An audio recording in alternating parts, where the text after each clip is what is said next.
তীব্র ক্ষুধার্ত এক সাহাবী রাস্তায় একটা মূল্যবান সোনার হার খুঁজে পেলেন। তিনি চাইলেই সেটা বিক্রি করে অনেক টাকা পেতেন, কিন্তু কেন সে তা করেননি। নবীজি সাল্লাল্লাহু আলাইহি সাল্লামের যুগে মদিনায় এক গরিব সাহাবী ছিলেন, যার ঘরে কয়েকদিন ধরেই কোনো খাবার ছিল না।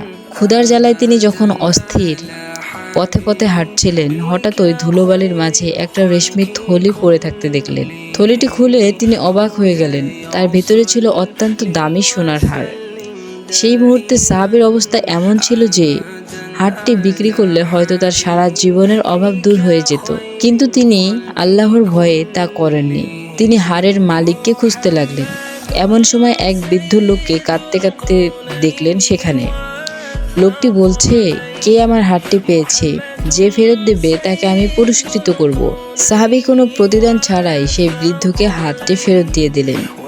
বৃদ্ধ খুশি হয়ে তাকে অনেক টাকা দিতে চাইলেন, কিন্তু সাহাবী বললেন, আমি আল্লাহর সন্তুষ্টির জন্য এটা করেছি, কোনো প্রতিদান নিব না। কিছুদিন পর সেই সাহাবী জীবিকার উদ্দেশ্যে সমুদ্রপথে নৌকায় যাত্রা শুরু করলেন।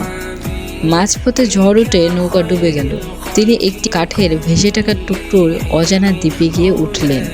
সেখানে একটি মসজিদে গিয়ে তিনি অত্যন্ত সুন্দর সুরে কোরআন তিলাওয়াত করতে লাগলেন।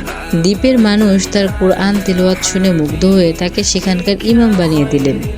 দ্বীপবাসী তাকে অনুরোধ করলেন তাদের এলাকায় এক এতিম মেয়েকে বিয়ে করার জন্য। সাহাবী রাজি হলেন। বিয়ের পর বাসরাতে ঢুকে সাহাবী অবাক হয়ে দেখলেন কনের গলায় সেই সোনার হারটি চকচক করছে, যা তিনি মদিনার রাস্তায় কুড়িয়ে পেয়েছিলেন। সাহাবী অবাক হয়ে হারটির দিকে তাকিয়ে থাকলে মেয়েটি কেঁদে ফেলল। পরে জানা গেল মেয়েটির বাবা ছিল সেই বৃদ্ধ লোক, যিনি মদিনায় হারটি হারিয়ে ফেলেছিলেন। মৃত্যুর আগে তিনি দোয়া করেছিলেন যেন তার মেয়ে সেই সৎ লোকটির সাথেই বিবাহিত হয়ে যে তার হারটি ফিরিয়ে দিয়েছিল। তিনি আল্লাহর ভয়ে ছেড়ে দিয়েছিলেন। আল্লাহ তাআলা হালালভাবে সেই হার এবং একটি সুন্দর পরিবার উভয়ই তাকে দান করলেন। এই গল্প আমাদেরকে এটাই শিখায় যে সততার পুরস্কার আল্লাহ দুনিয়া এবং আখিরাতে উভয় জায়গাতেই দেন। তো ভিউয়ার্স, আজকের গল্পটি কেমন লেগেছে কমেন্টে বলবেন।